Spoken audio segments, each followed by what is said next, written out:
What is going on, everyone? My name is Jason, and this is the iPhone XS Max.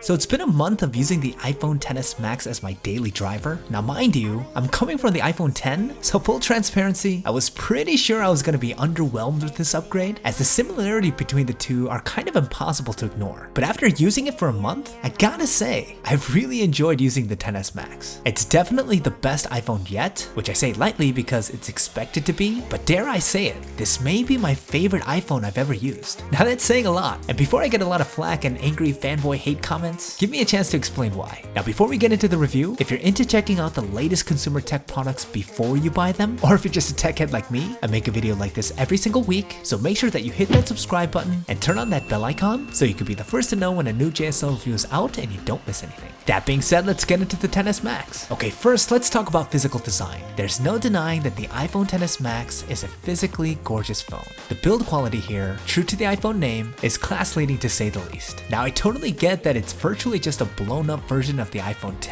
and yes, it's kind of a bummer that no physical design elements were really upgraded, but keeping it similar to the X isn't that bad considering how great of a design it's carrying over. The warm stainless steel frame, sandwiched between even tougher glass this year, on a phone of this size truly feels substantial in the hand. You notice the size and weight difference of the XS Max to the X and XS almost immediately, and you have everything that you would expect here on an iPhone in terms of design execution. A beautiful yet simple overall look, a seamless integration of components, a stunning finish with this space gray color, and a feel in the hand that truly inspires confidence. Overall, the XS Max is the embodiment of a luxury phone, and though you can make the argument that it's not worth the price tag, you'll have a hard time convincing anyone that the phone, from a design perspective, is cheap.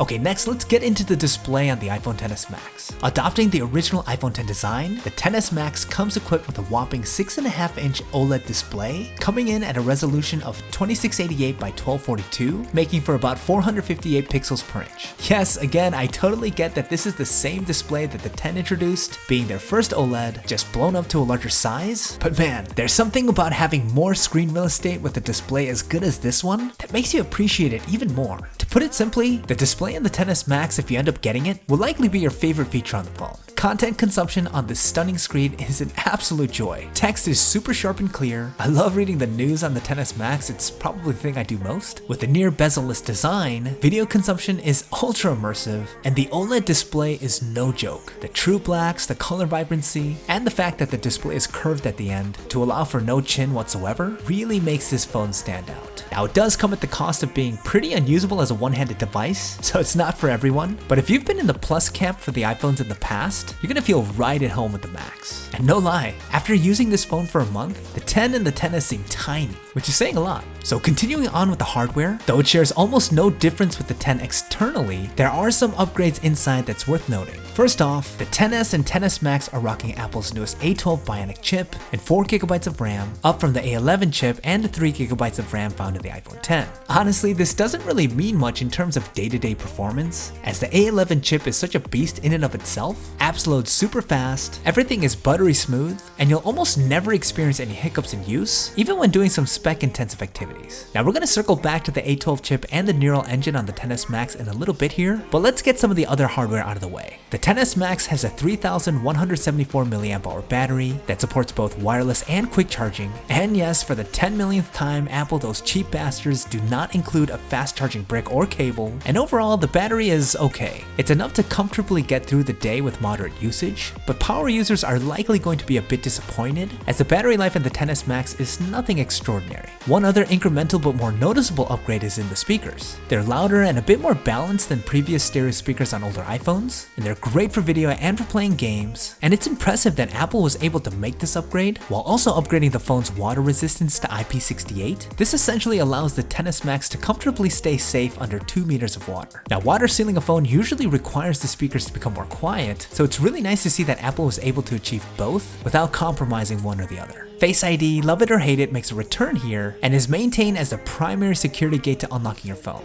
And yes, it is slightly faster than the 10, but you'll hardly notice it. I have to say, I was pretty critical of Face ID when it was first introduced with the iPhone 10, and though I still would prefer having a fingerprint reader embedded into the display, I've grown quite used to Face ID, and dare I say prefer it over having a physical fingerprint reader somewhere on the phone. Okay, last and probably the biggest and most important difference between the 10 and the XS from a hardware/functionality perspective are the cameras. Now, I did an entire camera comparison video between my iPhone 10 and XS Max, and I'll leave a link to that down below if you guys want to check it out, but here are the things to note. First, don't get fooled by the spec sheet. When comparing the cameras on paper, you're gonna be underwhelmed to say the least. A lot of the camera components on the new XS and XS Max are the same as the iPhone 10s. Now, the key differences here is that the sensor on the new phones have larger pixels, which allows them to take in a lot more data and significantly improves low light performance. And the real noticeable difference is going to be their ability to leverage something Apple is calling Smart HDR. The camera essentially takes multiple photos at different exposure levels and almost instantaneously stitches them together to make for a much more balanced and full image when it comes to lighting and details. Now, the magic here is that the XS Max is able to do all this as soon as you open up the camera app with zero buffering, which is testament to how beastly the A12 Bionic chip truly is, as there's a lot going on inside your phone when framing up for a photo.